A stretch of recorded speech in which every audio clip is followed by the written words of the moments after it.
جمعہ قضا ہو رہا ہے، نمازیں قضا ہو رہی ہیں، کوئی پرواہ نہیں ہے۔ اور جی کیوں آئے؟ 12ویں منانے کے لیے آئے۔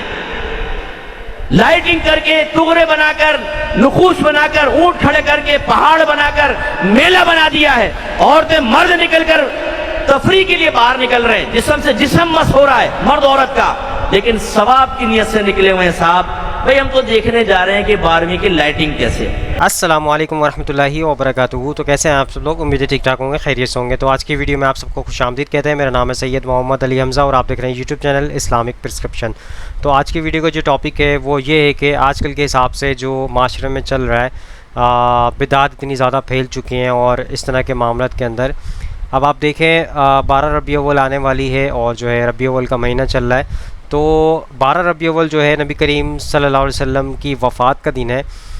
کیونکہ اس پہ جب آپ ریسرچ کریں گے تو آپ کو پتہ چلے گا کہ قرآن و حدیث کی روشنی میں جب آپ چیک آؤٹ کریں گے تو اس میں آپ کو معاملات ملیں گے کہ 12 ربیع الاول جو ہے وفات کے اندر آپ کو ملے گا یہ معاملہ۔ اور پیدائش کے دن کے حوالے سے ریفرنس بہت کم ہے، لیکن اس میں کچھ اس طرح کی ریفرنس ملتی ہیں کہ 9 ربیع الاول کے دن جو ہے نبی کریم صلی اللہ علیہ وسلم کی پیدائش ہوئی۔ اس حوالے سے بریلوی علماء کرام اور مفتی صاحبان جو ہے تھوڑے سے مشکل میں ہیں اور ان کے جو فالوورز ہیں وہ تھوڑا سا آگے بڑھتے چلے جا رہے ہیں۔ جب آپ دیکھیں گے کوئی خرافات جب آپ اسٹارٹ کرتے ہیں، یعنی کسی بدعت کو آپ عام کرنے کی کوشش کرتے ہیں، تو اس میں یہ ہوتا ہے کہ اس کا کوئی اسٹاپ نہیں ہوتا، یعنی کہ اس کو آپ اسٹاپ نہیں کر سکتے۔ جب آپ نے ایک بدعت کو رائج کیا تو پھر وہ بدعت رائج ہونے کے بعد اسٹیپ بائی اسٹیپ آگے بڑھتی چلی جائے گی۔ یعنی کہ اس سال جو ہے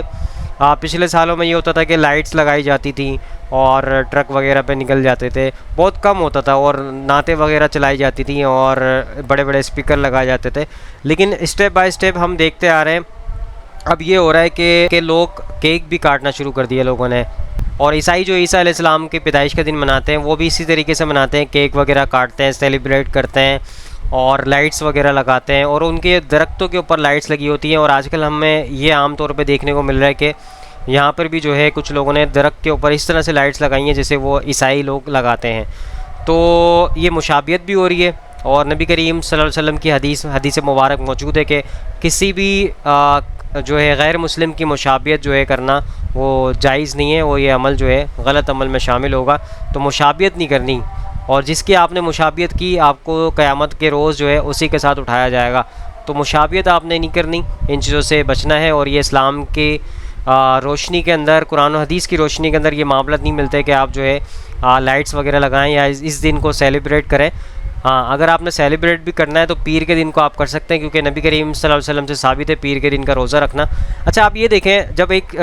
بار آپ جو ہے خرافات کے اندر لگتے ہیں تو پھر اس کا اسٹاپ نہیں ہے۔ تو میں نے آپ کو جیسے بتایا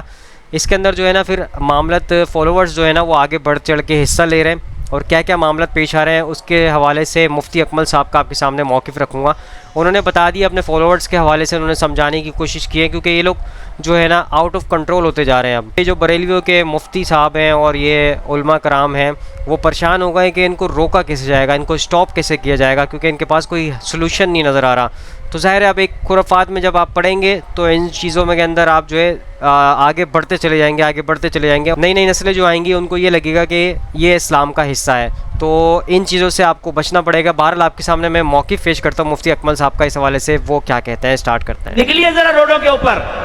جا کر دیکھیں ذرا کیا ہو رہا ہے۔ میلے ٹھیلے لگ گئے ہیں، ڈھول ڈھمکے پہ لڑکے ڈانس کر رہے ہیں، مسجدوں کے چھجوں پہ ڈانس ہو رہا ہے، لڑکیوں کو حور بنا کے بٹھایا ہوا ہے،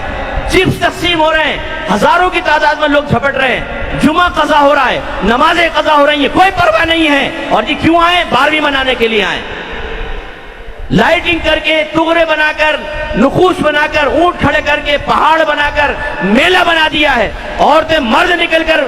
تفریح کے لیے باہر نکل رہے ہیں، جسم سے جسم مس ہو رہا ہے مرد عورت کا، لیکن ثواب کی نیت سے نکلے ہوئے ہیں صاحب۔ بھئی ہم تو دیکھنے جا رہے ہیں کہ 12ویں کی لائٹنگ کیسے۔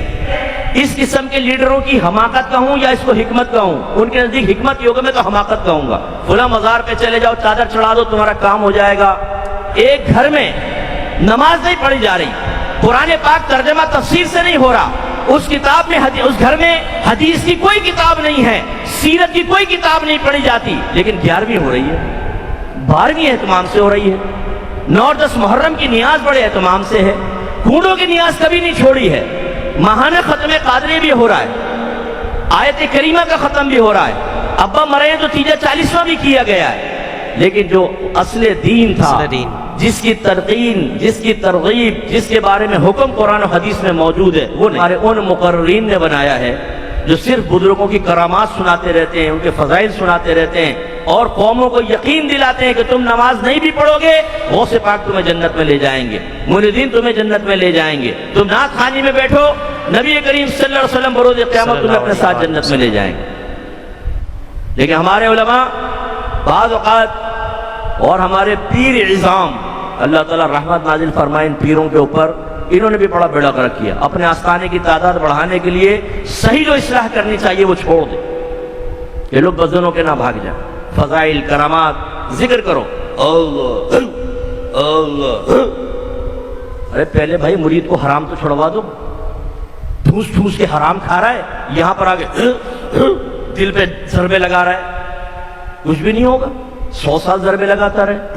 اس سے کہاں دل صاف ہوتا؟ موت کو وہ یاد نہیں کر رہا، استغفار وہ نہیں کرتا، قرآن پاک کی تلاوت وہ نہیں کرتا، اچھوں کی صحبت میں وہ نہیں بیٹھتا، ہر قسم کے گناہ وہ کر رہا ہے، آپ دل پہ ضربے لگا رہے ہیں اور کہہ رہے ہیں پاک ہو جائے گا دل، اور پھر یہ مثل آئینہ ہو جائے گا، تمہیں عرش نظر آئے گا اس میں۔ اب وہ کان میں پوچھے حضور آپ کو کتنی مرتبہ نظر آیا، کیسا تھا عرش؟ حضرت نے خود نہیں بھی دیکھا، چارپائی کا تصور کر لیتے ہیں ہمیشہ ذہن میں اور کہتے ہیں عرش دیکھ لیا ہم نے۔ یہ ڈبے پیر ایسی ہوتا ہے، یہ صرف بہلاتے رہیں گے بیٹا آپ کو، آپ آوارہ گردیاں کریں، ہر طرح کا غلط کام کریں، پھر آگے 1 لاکھ کا چیک دے پیر صاحب کو اور کہے کہ حضور کچھ باطنی حالت خراب ہے، پتہ نہیں میرے آخرت میں کیا ہوگا، چیک لے کے جیب میں رکھیں گے، بیٹا تو فکر کیوں کرتا ہے، فقیر ہے نا، یعنی کرو آوارہ گردی، کوئی مسئلہ نہیں ہے، کرو لگے رہو، ہے نا ہم۔ دوستوں آپ کے سامنے مفتی اکمل صاحب کا میں نے موقف پیش کر دیا، تو میرے بھائیوں، میرے دوستوں، اس کے اوپر آپ غور و فکر کریں، یہ جو اصل دین تھا اس سے ہٹا کے امت کو جو ہے کسی اور طرف لگایا گیا ہے، اور اس سے آپ کو خود نکلنا پڑے گا، کیونکہ آپ نے جو ہے جنت اگر پانی ہے تو اس چیزوں کے اوپر، ان چیزوں کے اوپر آپ نے غور و فکر کرنا ہے اور ریسرچ کرنی ہے قرآن و حدیث کی روشنی میں، نبی کریم صلی اللہ علیہ وسلم سے کیا چیزیں ثابت ہیں، کیا معاملات ثابت ہیں، ان کی سنت کو کس طرح فالو کیا جائے گا، اور دوسرے معاملات یہ کہ قرآن کو ترجمے سے پڑھیں گے تو آپ کو سمجھ آئیں گے معاملات۔ تو یہ سارے خرافات ہیں، اور آپ کو پتہ ہے کیکس وغیرہ کاٹے جا رہے ہیں، وہ جو ابھی مفتی صاحب نے بتایا کہ چرپائی پہ بٹھا کے حور بنایا جا رہا ہے کہ یہ جنت کی حور ہے، تو چھوٹے چھوٹے بچوں کو کن خرافات کے اندر ڈالا جا رہا ہے، یہ بچے جو ہے بڑے ہو کے یہ سمجھیں گے اسلام کا حصہ ہے، اور وہ بچے ابھی سے یہ سب کچھ سمجھ رہے ہیں کہ یہ اسلام کا حصہ، جبکہ اسلام سے ان چیزوں کا کوئی تعلق نہیں ہے۔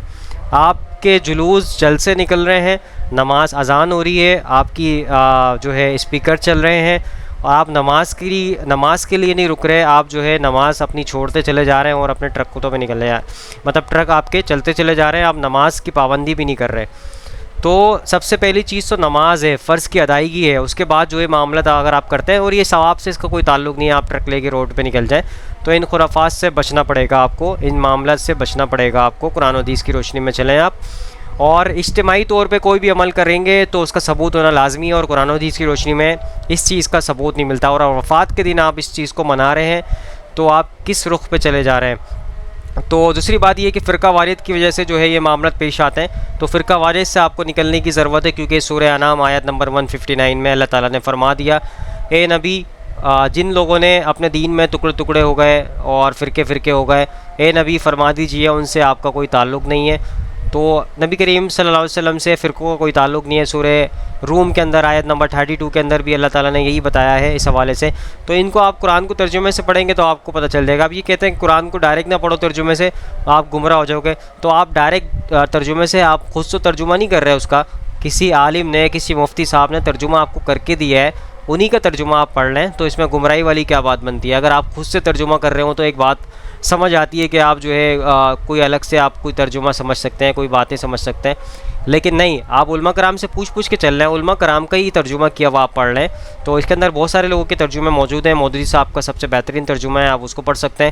اس کے علاوہ جو ہے جوناگڑھی صاحب کا ترجمہ موجود ہے، وہ پڑھ سکتے ہیں۔ باقی اور بھی ترجمے آپ پڑھ سکتے ہیں، جو آپ کو بہتر لگے وہ آپ پڑھیں، لیکن قرآن کو سمجھ کے پڑھیں تاکہ آپ کو پتہ چلے کہ پرانی قوموں کے ساتھ کیا ہوا اور پرانے انبیاء کرام کی کیا اس کے اندر معاملات لکھے ہوئے ہیں، کون سی قوم نے کیا خرافات کیے تھے جس کے اوپر ان کو عذاب ان کے اوپر نازل ہوا تھا. تو ان چیزوں سے ہمیں بچنا ہے تاکہ ہم اپنے جو ہے اسلام کے مطابق زندگی گزار کے جنت کو حاصل کر سکیں. تو آئی ہوپ آج کی ویڈیو آپ سب کو سمجھ آئی ہوگی, پسند آئی ہوگی. اس ویڈیو کو زیادہ سے زیادہ لوگوں تک شیئر کریں تاکہ حق بات لوگوں تک پہنچے اور آپ بھی صدقے جاریہ میں شامل ہو جائیں. انشاءاللہ نیکسٹ ویڈیو میں ملاقات ہوگی. یہاں پہ دیجیے اجازت, دعا میں یاد رکھیے گا, اپنا خیال رکھیے گا. اللہ حافظ, فی امان اللہ.